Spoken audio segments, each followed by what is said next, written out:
Bonjour à tous et bienvenue sur ma chaîne YouTube. On se retrouve aujourd'hui pour une nouvelle vidéo où je vais vous faire mon top 10 de mes meilleures lectures de 2019. Donc mes coups de cœur en gros. Sauf que mes coups de cœur il y en a 20 et que vous les présenter tous les 20, la vidéo serait très longue. Donc je vais me concentrer sur 10. Alors je vais vous les présenter dans l'ordre que je les ai eu dans l'année. Voilà, alors quand il y avait plusieurs autrices ou auteurs, j'ai pris que un seul livre. Voilà, donc j'ai dû vraiment me concentrer sur un seul livre, celui des 3 ou des 4, dans le genre là qui m'avait le plus plu. Voilà. Et donc le premier coup de cœur de l'année que j'ai à vous présenter, c'est The Gravity of Us de Brittany Setchery. Où dedans on va suivre donc Graham et je sais plus le nom de la fille par contre. On va savoir ça tout de suite. Et Lucy, voilà. Alors Graham qui est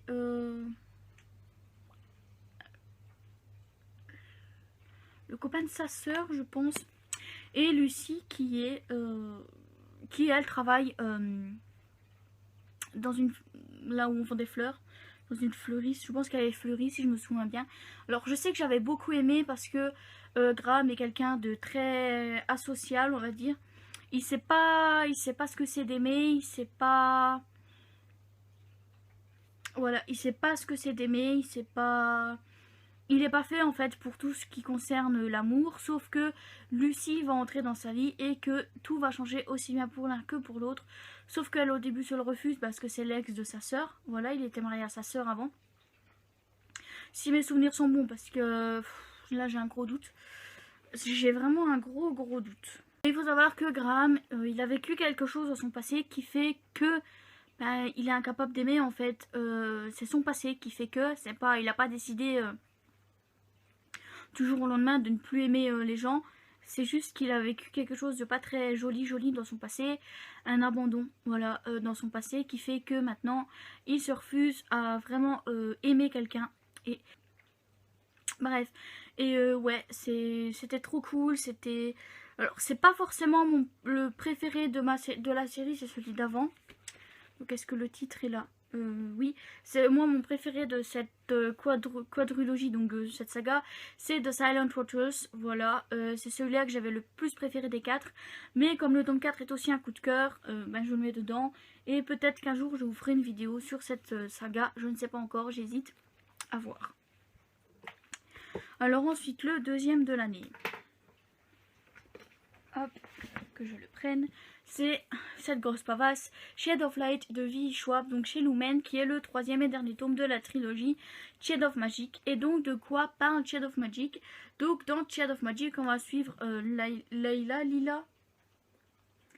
ou Layla?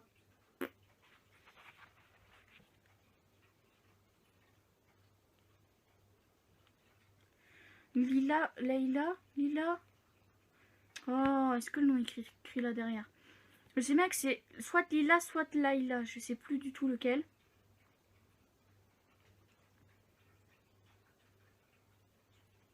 Lila, voilà, c'est Lila. Donc on va suivre Lila qui... donc on va suivre d'abord Kel. Lila et là c'est Hollande. Mais bon, Hollande n'est pas vraiment présent dans le premier tome. Donc on va suivre Kel qui est lui un...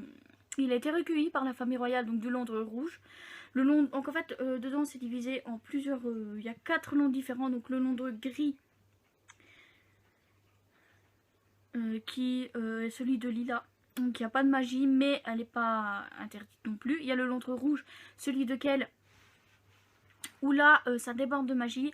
Il y a le Londres blanc où la magie a pris le dessus sur le reste, où en fait c'est un peu je fais de la magie donc j'ai le pouvoir, voilà. Et le Londres noir qui lui s'est carrément fait dévorer par la magie, donc il n'existe plus, le Londres noir. Donc elle provient du Londres rouge et un jour il va se faire voler une pièce très importante par Lila, donc dans le Londres gris, voilà.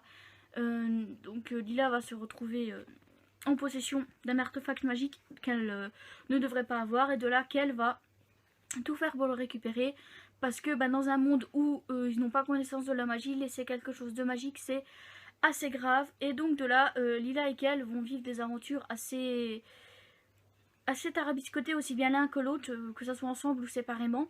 Voilà, donc dans le tome 2 on va suivre surtout les aventures de Lila, dans le tome 3 aussi d'ailleurs.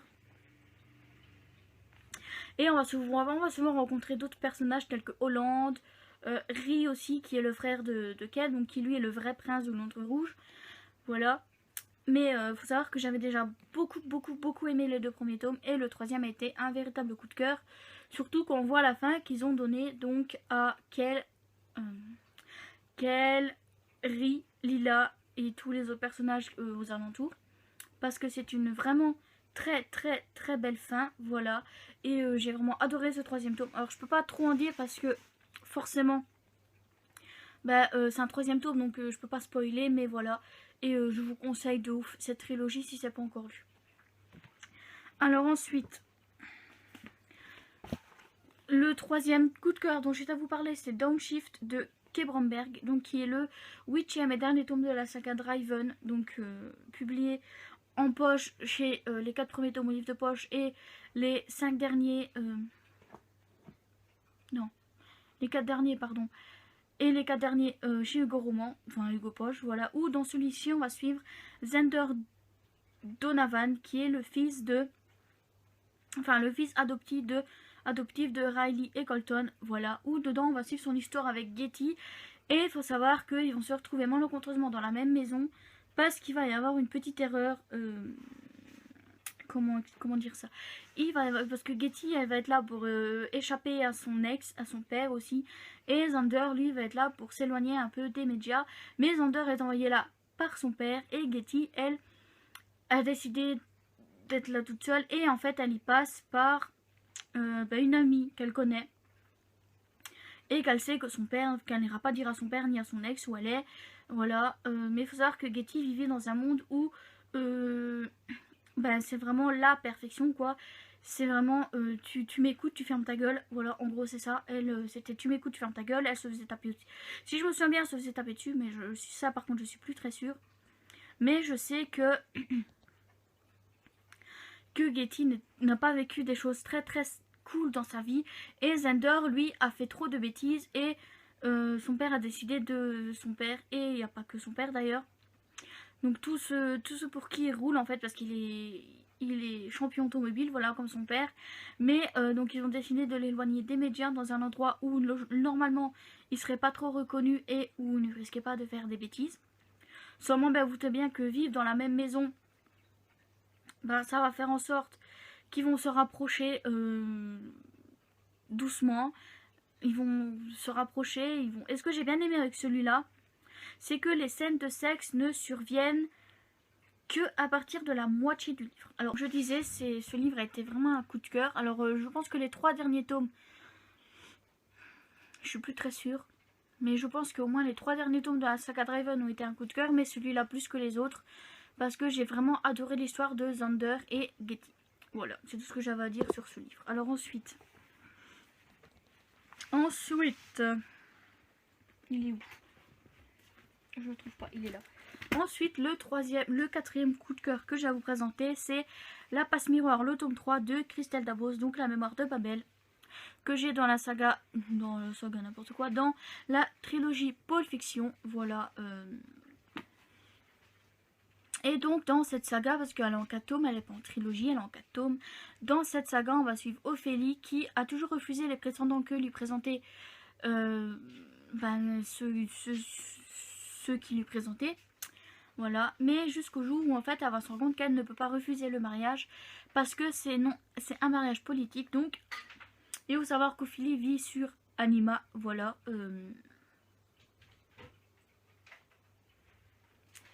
Sur l'Arche d'Anima, donc ils ont la capacité d'animer les objets, voilà. Et il faut savoir que là ils vont lui dire qu'elle va devoir se marier avec Thorne, qui lui habite sur le pôle, voilà, l'arche le pôle, qui eux ont des pouvoirs bien spécifiques, parce que lui là, donc il a des griffes, donc qui te permet en fait d'avoir comme un coup de griffe mais intérieurement, voilà. Et vous savoir que elle c'est également une liseuse dans le sens où elle arrive à lire les objets, parfois remonter jusqu'à leur création, voilà, et voir les émotions des personnages qui ont eu l'objet en main, mais elle ne peut pas le faire sans l'autorisation de la personne à qui il appartient, évidemment, voilà. Mais dans tous les cas, le 3e tome j'ai vraiment adoré, parce que avec tout ce qui s'est passé dans le premier et dans le deuxième tome. Voilà, donc il faut savoir que dans le premier, Ophélie va sur le pôle avec Thorn, mais qu'elle doit cacher son identité. Voilà, donc c'est Bérénild, la tante de Thorn, qui l'a fait passer pour sa servante, voilà, pour cacher sa véritable identité. Mais dans tous les cas, j'ai vraiment adoré ce troisième tome qui, je sais pas si c'est le meilleur, je sais pas si c'est le meilleur de cette saga, mais dans tous les cas, j'ai vraiment adoré le troisième tome. J'ai hâte de lire le quatrième et voir ce que ça donne. Mais Ophélie et Thorn ont une grosse évolution dans ce tome 3. Voilà. Ils ont vraiment une grosse évolution dans ce tome 3 qui m'a beaucoup plu. À voir maintenant si ça durera dans le quatrième tome. Alors ensuite, je vais vous présenter donc Viens on s'aime de Morgane Moncomble, où on suit l'histoire de Violette et Lohan. Voilà. Lohan qui est le nouveau voisin qui vient d'arriver. Voilà. Enfin, quand elle fait au début, ils sont que meilleurs amis, parce que lui se retrouve rapidement à être en couple. Seulement Violette, elle, se rend rapidement compte qu'elle a des sentiments pour Lohan, qu'elle l'a toujours aimé, mais voilà. Mais entre temps, Violette, elle aussi a un copain, jusqu'au jour où elle va demander à Lohan d'être son premier amant, sa première fois, voilà. Et Lohan va accepter. Seulement, ben, suite à ça, mais le problème, c'est que suite à ça, ça va énormément changer leur relation. Mais au fond, peut-être que c'est ce qu'ils veulent, voilà. Et il faut savoir que donc Violette et Lohan, j'ai adoré leur relation parce que elle est très, comment dire, c'est pas forcément très cliché comparé aux autres relations, enfin aux autres romans sortis chez Hugo, mais j'ai franchement bien aimé parce que Violette et Lohan, bah, ils sont attachants comme pas possible, et j'ai vraiment adoré. J'ai hâte de voir ce que donne la suite sur la meilleure amie de Violette et le meilleur ami de Lohan. Voilà. Alors ensuite, je vais vous présenter Cinder de Marissa Meyer, publié chez PKJ, dans la collection best-seller, donc la collection une des deux collections poche. Voilà. Et où dedans on va suivre Cinder, donc c'est une réécriture du conte de Cendrillon. Donc Cinder vit avec sa méchante belle-mère et ses deux méchantes belles-sœurs, comme dans le conte originel. Sauf que dans ce livre-là, il y en a une des deux qui est beaucoup plus gentille que l'autre et qui s'entend très bien avec Cinder. Mais bien sûr, aucune des deux ne l'avoue à la belle-mère de Cinder, hein, évidemment. Et en fait, il faut savoir que Cinder est moitié humaine, moitié androïde. Voilà. Mais Cinder détient un secret en fait, que tout le monde aimerait détenir. Voilà. Et c'est ce qu'on va suivre dans ce tome. Donc, la découverte du secret qu'elle a en elle, et également ceux qui lui veulent du mal et pourquoi. Et j'ai vraiment bien aimé, j'ai vraiment adoré tout l'univers créé dans Cinder, avec bien sûr le grand méchant qu'on découvre déjà directement, donc le peuple lunaire, voilà, donc le peuple de la lune tout simplement. Et ben voilà, j'ai vraiment hâte de lire le deuxième tome pour voir ce que ça va donner. Alors ensuite, je vais vous présenter Une vraie soulassante de Sabaa Tahir. Donc toujours chez PKJ, toujours dans la collection best-seller, voilà. Où dedans on va suivre Elias et Laïa. Donc Laïa qui est une esclave, qui va voir en fait son frère être emmené par les soldats d'élite et ses grands-parents tués. Et de là, bah, elle va essayer de voir après la résistance pour sortir son frère de prison. Et Elias, lui, est un futur masque, donc un futur soldat d'élite, voilà. Sauf que, comment dire, sauf que lui, ben, les méthodes employées par les masques et l'Empire, en fait, ne lui plaît pas. Et lui, tout ce qu'il rêve, c'est de liberté. Et il va peut-être trouver sa liberté en la personne de Laïa. Et Laïa va peut-être trouver ce qui sauvera son frère en la personne de Elias. Voilà, et j'ai vraiment beaucoup aimé. Parce que Laïa c'est pas forcément un personnage très complexe, mais Elias, oui. Voilà, parce qu'on se rend compte que ce qu'il vit, c'est pas forcément facile.